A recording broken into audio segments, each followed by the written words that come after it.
everybody. It is me, Amy of Aspire with Amy and 3D Lash and Brow, and I'm here to do a movie review on one of my favorite movies called The Last Holiday. Y'all, this movie is the bomb because not only is it uplifting, but it also talks about the power of manifestations. And so we're gonna jump right into it. So the movie actually starts off with a woman named Georgia who is played by our Queen Latifah, and in this movie she is basically kind of lived her whole life where she hasn't really asked for much in life. She's played it safe. She is kind of afraid to go after the things that she really wants to manifest in her life. And it starts off in the movie with her even being in choir, being called out by her pastor for not singing loud. And so it just kind of shows you the temperament that she has, where she's more of like mousy and just kind of quiet and just, downplays all of her talents. And in this story, somehow she's taking care of a teenager. I don't know if he's like a homeless child that she picked up off the streets or if he's just some abandoned kid. I don't know, but somehow she's raising a teenager, which is weird because you can tell that she has never been married or doesn't have relations with anyone, so I don't know. But either way, it shows a scene where she's like cooking this fabulous dinner for this teenage boy, and she's got it all looking beautiful, and she takes a picture of it and she puts it in this book. And the boy's kind of like, this is the bomb. Like, what is this? Like, why are you taking a picture and putting it in this book? And she's like, just mind your business. So this rude teenage boy that she picked up off the streets from somewhere, I don't know, but he goes into her cabinet, takes out this book, and he sees basically like clippings and pictures, and she's like, what are you doing? He's like, what is this book? She's like, this is just a book of possibilities. So I love that, y'all. It's kind of like a vision board, but it's in like a kind of photo album format, which instead of kind of just staring at a vision board, you can actually like flip through. So she has like everything that she really wants to do in life. She even has a cutout of a picture of the man that she wants to marry, which actually happens to be her co-worker, who is played by LL Cool J. One whisper. Mr. Williams. And however, in this movie, LL Cool J is more of a kind of a corny cheeseball.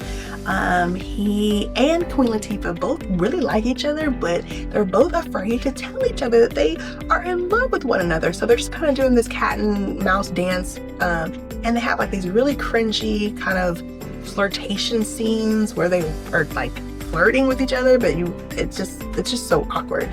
Anyways, so but they both don't have enough guts to kind of go after what they want, which is each other.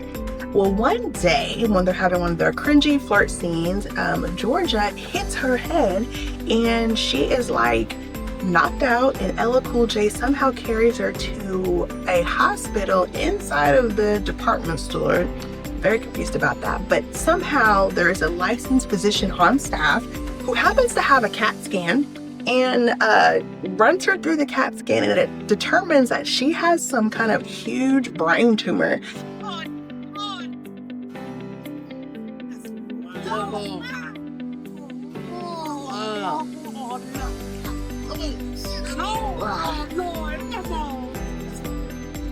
Come on, Lord, why? I don't understand. I followed your commandments, Lord. Why it happens me? I never slept around, even though my sister did.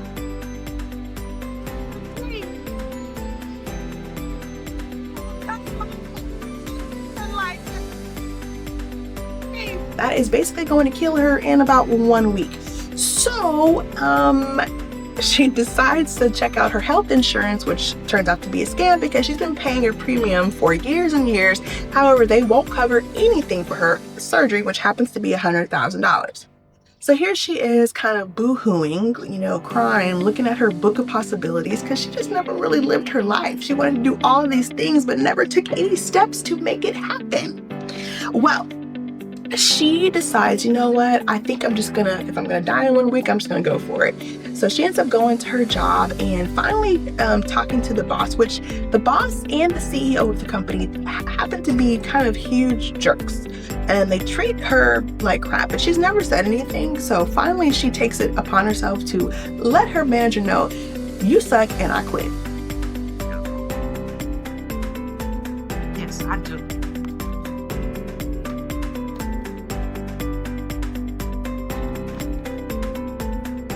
That's a $400 phone. No, it's enough right now, Mr. Adamian. I'm trying to talk to you. What's Why am I even wasting my time trying to talk to What? You can't. you? Why can't Fourth quarter sales are in the toilet in this store and all the other stores too, for that matter. Your department has the highest profit record in the place. I just like it. How come you never told me this before? I didn't want you to do it right now. Woke me up before. Which I'm happy to pay. As God is my witness. God is your witness. Is God is your witness? And that's what she did. And not only did she do that, but she ended up booking a ticket to one of the places that she's always wanted to go to, somewhere in Europe. And this is when everything really starts to change. Not only did she do that, but she started singing loud in the choir, talking about, why me, Lord? Why me? And she just kind of was like, you know what, God, I'm just gonna go for it. So when she gets on this plane, it's like a 9-hour flight, and the dude in front of her is like leaning back in her chair, in his chair, and like all up in her lap. And she's like, I'm not about to spend 9-hour flight with his guy in my lap. Stewards.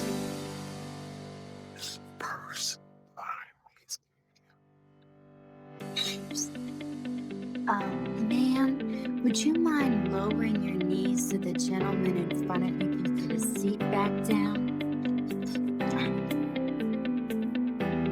Actually, I very much would. Now, I'm not flying all the way to Prague with some stranger in my lap.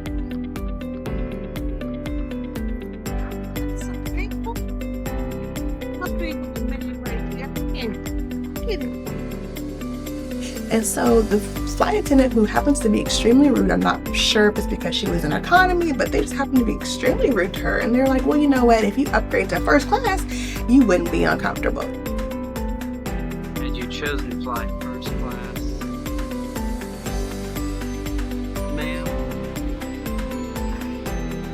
Had you chose to fly first class instead of economy, you would have had plenty of room on one of the coons. How much is it? Beg your pardon? How much for the damn home?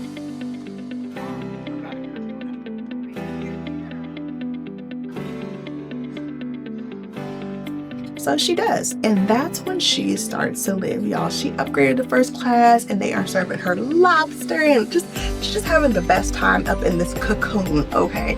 Which is super cool because this whole time she's never really enjoyed the fruits of her labor. Like, even when she would cook for other people, she would not like enjoy. She would take a picture and put it in this book.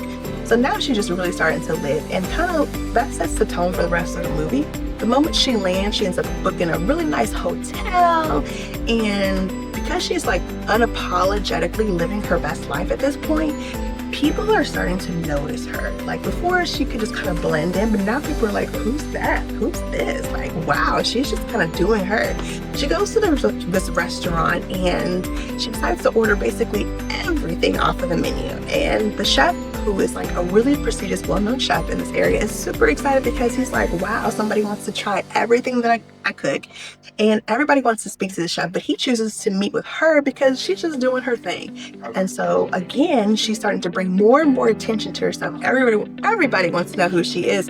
And guess what? Sometimes when you start to shine a little bright, people become jealous. So there's a man at the hotel, which actually happens to be the CEO of the company that she just quit.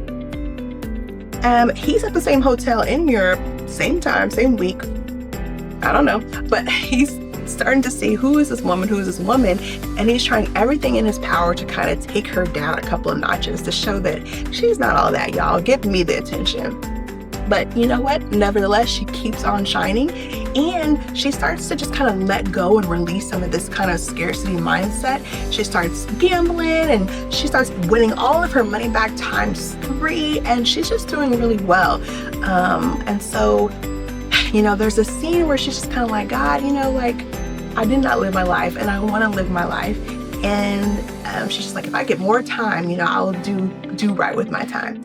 Well, during this time, the guy that she, you know, LL Cool J was in love with back home, he finally decided to become an alpha male and book a ticket to figure out where she is. Once he realized she was dying, which he says it wasn't because she was dying, but once he realized she was dying, he decided to say, you know what, I'm going to tell her how I really feel and fly and find her. And so he finds her at the hotel, and he's like, you know what, whether we have 5 minutes or 5 years, you know, I want to spend that time with you. So now she's manifested abundance. Now she's manifested the love of her life. And all of a sudden she gets a fax and information that the diagnosis that she received from that CAT scan in the mall department store was inaccurate. So, oops, just kidding, you're not dying. So, but at this point, things have already been set in motion to where life is just really manifesting for her. And so she continues to go back home. Everything in her book of possibilities starts to manifest. She opened up a restaurant. She got married to LL Cool J, who was the cutout in her book.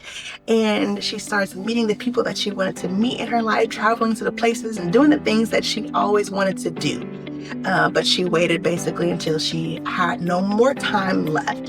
And so there's a few things that I got from this movie that I loved. And so the first thing I want to say is the book of possibilities, or a vision board, or whatever thing you're using that you want to happen in your life, it will not work unless you put some action and faith behind it. So if there's a man that you're interested in, or if there's a place that, you know, book the trip, okay? Tell him you like him. Tell her you love her.